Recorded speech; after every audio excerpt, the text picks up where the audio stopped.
Hemos leído el pasaje de Lamentaciones y quiero solamente leer los versículos 22 y 23 de este pasaje, que sería obviamente el texto en el que vamos a meditar. Lamentaciones capítulo 3, versículos 22 y 23. Escuche lo que dice la palabra de Dios.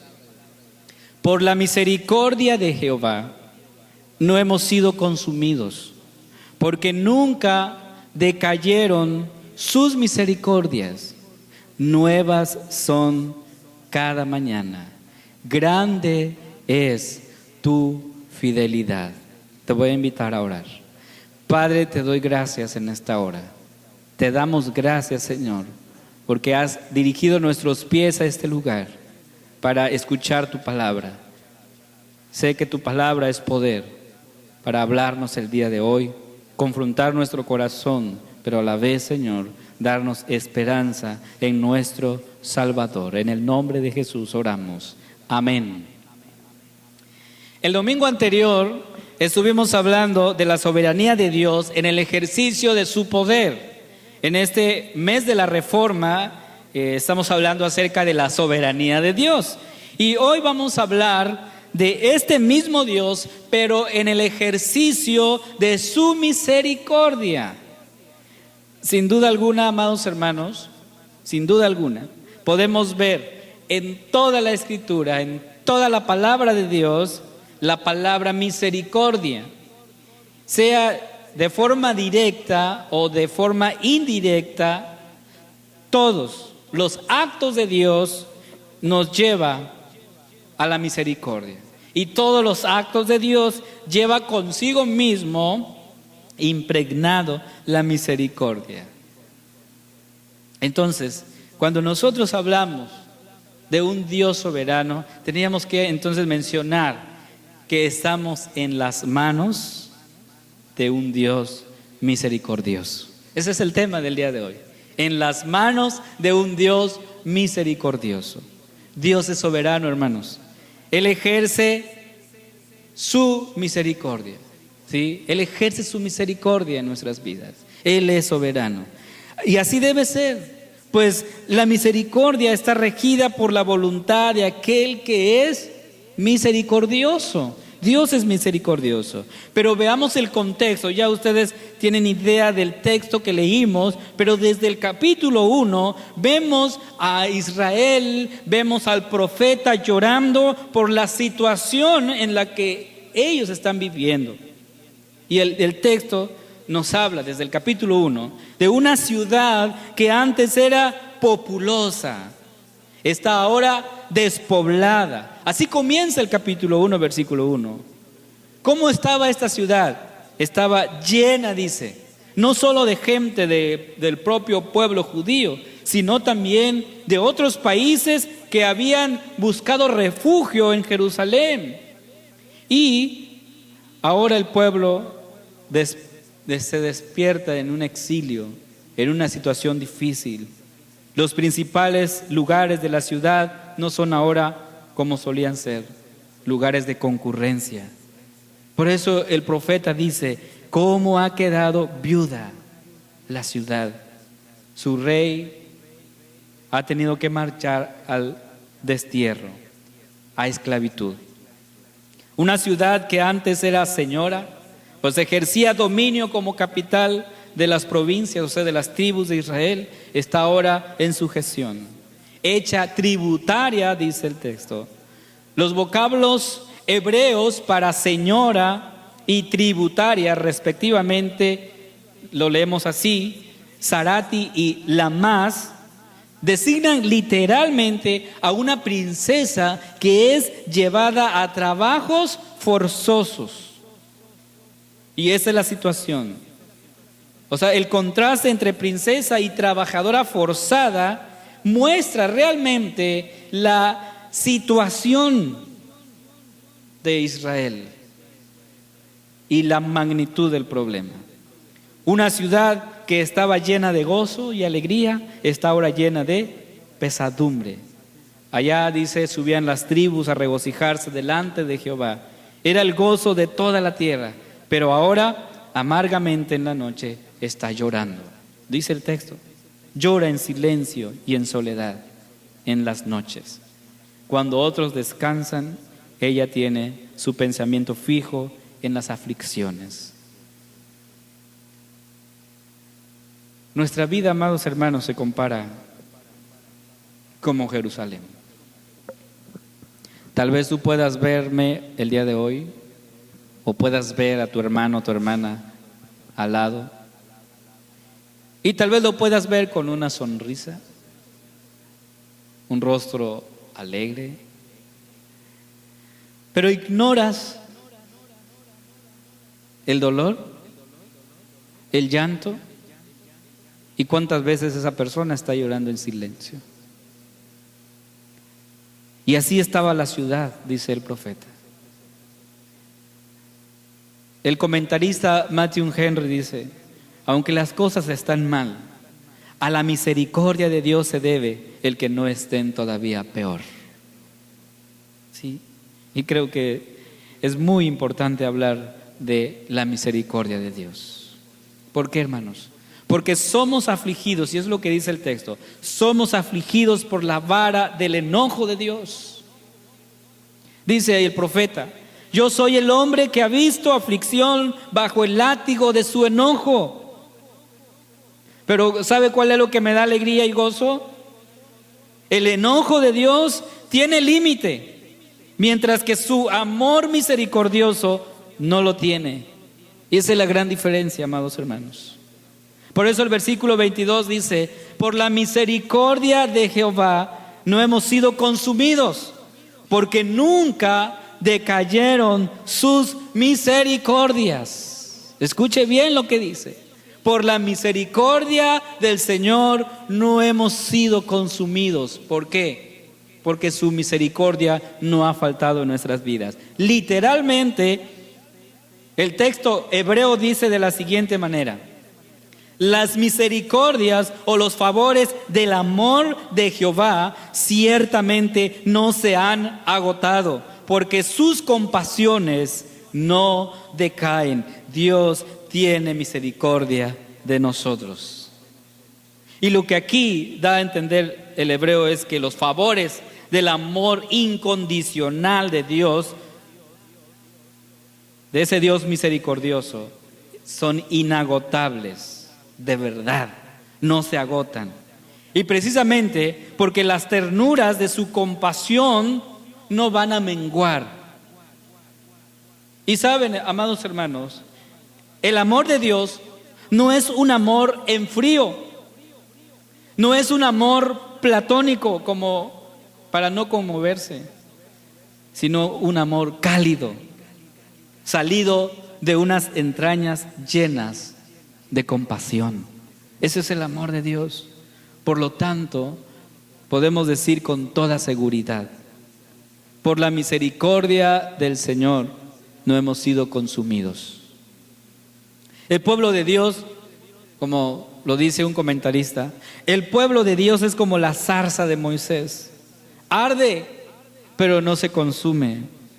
Es perseguido, pero no está solo, no está abandonado.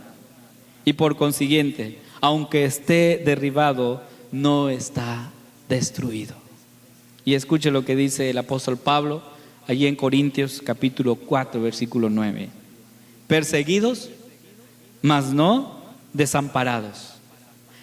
Derribados, pero no destruidos. Así estamos. Dios es una fuente inagotable de misericordia, porque estamos en las manos de un Dios misericordioso, Padre de misericordias, o más exactamente de compasiones. El apóstol Pablo ahí en 2 de Corintios capítulo 1 versículo 3 dice: bendito sea el Dios y Padre de nuestro Señor Jesucristo, Padre de misericordias y Dios de toda consolación. Tenemos a un Dios, amados hermanos, que nos consuela todo el tiempo, que no nos ha abandonado y que sigue estando presente todos los días de nuestra vida. Por eso los profetas han dicho: si Dios nos hubiese tratado conforme a nuestros pecados, Hace mucho que habríamos sido consumidos, pero no nos ha tratado conforme a nuestros pecados, sino nos ha tratado conforme a su misericordia. Es ese Dios que tenemos.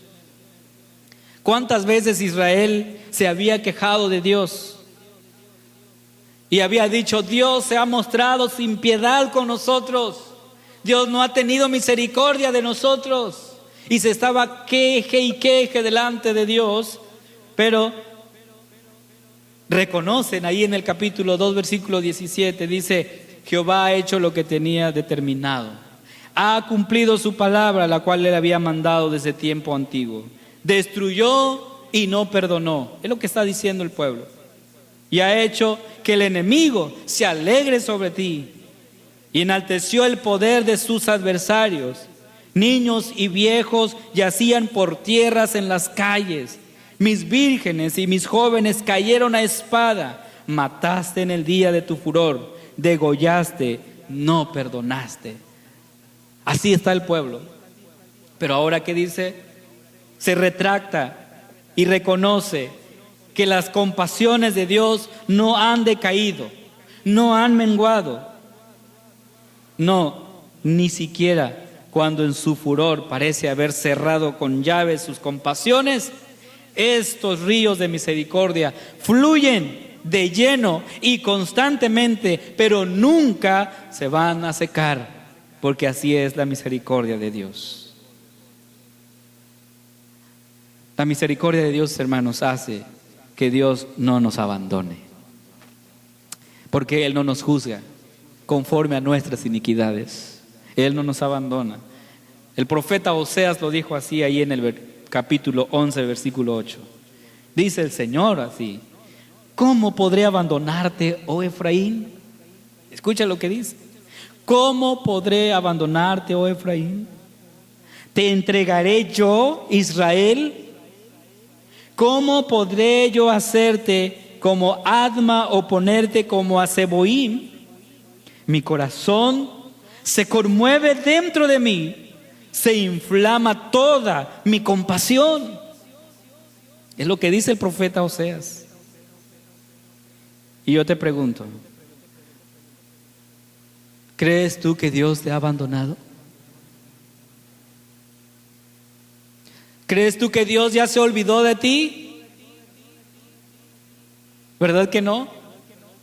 Dios sigue estando presente el día de hoy y sigue estando presente en nuestras vidas a cada instante. ¿Y por qué lo hace? Es la pregunta. ¿Por qué? Porque Él tiene misericordia de nosotros, porque estamos en manos de un Dios misericordioso. El rey David sabía esto. Por eso en el Salmo 73, versículo 26 dijo: mi carne y mi corazón desfallecen, mas la roca de mi corazón y mi porción es Dios para siempre. Es lo que dice. Dios es nuestra fortaleza para siempre. Él no nos abandona, amados hermanos. Él no nos deja solos. No importa las circunstancias. No importa por lo que tú estés viviendo hoy. Así como David lo dijo: mi carne y mi corazón desfallecen. Es cierto, porque muchas veces ya no sabemos qué hacer. Muchas veces nuestro corazón, como dice el texto, desfallecen, decaen. Pero ¿qué dice David? Mas la roca de mi corazón. ¿Quién nos sostiene, amados hermanos? Mas la roca de mi corazón y mi porción es Dios para siempre. Dios es quien nos sostiene. Él no nos va a abandonar. Pero es necesario entonces conocer otra parte, porque es cierto que el ejercicio soberano de la misericordia de Dios, la compasión demostrada hacia los desventurados, no siempre ha sido como nosotros lo quisiéramos. Pero vemos cómo Dios mostró su misericordia cuando Él habitó entre los hombres y vimos su gloria, dice el Evangelio de Juan. Y aquel verbo fue hecho carne y habitó entre nosotros y vimos su gloria, dice, gloria como del unigénito del Padre, lleno de gracia y de verdad. ¿Por qué les digo esto, amados hermanos? Que a veces no alcanzamos a ver la misericordia de Dios. ¿O por qué esta situación pasa? ¿O por qué me toca esto a mí? Voy a tomar una ilustración del texto mismo en el Evangelio y yo quiero que escuches atentamente. Durante una de las fiestas de los judíos, el Señor Jesús subió a Jerusalén. Llegó a un estanque conocido como Betesda, donde estaba una gran multitud de enfermos. Ahí habían ciegos, cojos, paralíticos, que estaban esperando el movimiento del agua. Entre esta multitud estaba un hombre. Ahí estaba un hombre que hacía 38 años que estaba enfermo. La pregunta, ¿qué sucedió? Cuando Jesús vio a este hombre, le vio a los ojos y le preguntó, ¿quieres ser sano? Este hombre impotente respondió, Señor, no tengo quien me meta, no tengo quien me lleve, porque entre tanto que yo voy, otro me gana. ¿Cómo le hago? Jesús le dijo, levántate, toma tu lecho y anda. Dice la Escritura que en ese mismo instante ese hombre se levantó y anduvo. Aquí yo debo preguntar, ¿por qué este hombre fue escogido de entre los demás? ¿Por qué este hombre? El Evangelio no dice nada de que este hombre hubiese pedido ayuda o implorado misericordia, y tampoco hay en este relato de que este hombre poseía algo que le diese derecho a recibir el favor de Dios o un favor especial.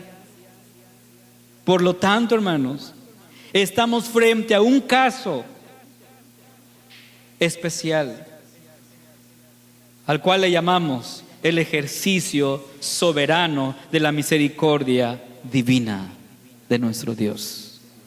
¿Por qué decimos esto? Pues a Cristo le hubiese sido exactamente igual curar a toda aquella multitud enferma como a este hombre, pero no lo hizo. ¿Por qué? Esa es la pregunta. ¿Por qué no curó a todos? ¿Por qué solo a este hombre de 38 años estar enfermo? ¿Por qué? Esa es la pregunta, amados hermanos. Y aquí quiero volver a nuestra definición del domingo pasado. ¿Cuál era la definición de la soberanía de Dios? Dice que Dios hace todas las cosas cuando quiere, donde quiere y como quiere. Ese es el Dios poderoso al cual servimos el día de hoy. Él hace todas las cosas cuando quiere, donde quiere y como quiere. Y qué bueno, hermanos, porque podemos descansar en las manos de un Dios misericordioso. Y en este contexto de la misericordia de Dios, escuche atentamente lo que dice el apóstol Pablo en Romanos capítulo 9, versículo 18, que dice así: de manera que de quien quiere, ¿qué dice? Tiene misericordia. Escuche, de manera que de quien quiere, tiene misericordia. Y al que quiere endurecer, endurece. Por eso decía hace rato, si lo digo otra vez hoy, en este momento, Dios ablandó tu corazón el día de hoy para que hoy vinieras a su casa. ¿Sí? Él habló a tu corazón para que vinieras a su casa. Porque dice aquí, de manera que de quien quiere, tiene misericordia. Y al que quiere endurecer, endurece. Y hoy el Señor ablandó nuestro corazón para venir a su casa. Yo quiero concluir, amados hermanos. Dios es soberano en el ejercicio de su misericordia, tal como lo dijo el apóstol Pablo: de quien quiere, tiene misericordia. Y estamos en las manos de un Dios misericordioso. Gloria a Dios por ello. Porque, ¿sabes? Él quiso tener misericordia de nosotros. Nuestro corazón debe llenarse de alabanza, porque aún sin merecerlo, Él quiso tener misericordia. Él tuvo compasión de nosotros. Y la prueba más grande de su misericordia, hermanos, es al momento en que Cristo dio su vida por nosotros. Cuando el Señor dio su vida por ti, ahí se vio el amor misericordioso de Dios. Eso es mostrar misericordia, amado hermano. Siendo que la condena, siendo que el castigo era para nosotros, Él quiso tomar tu lugar. Él tomó tu lugar, de hecho.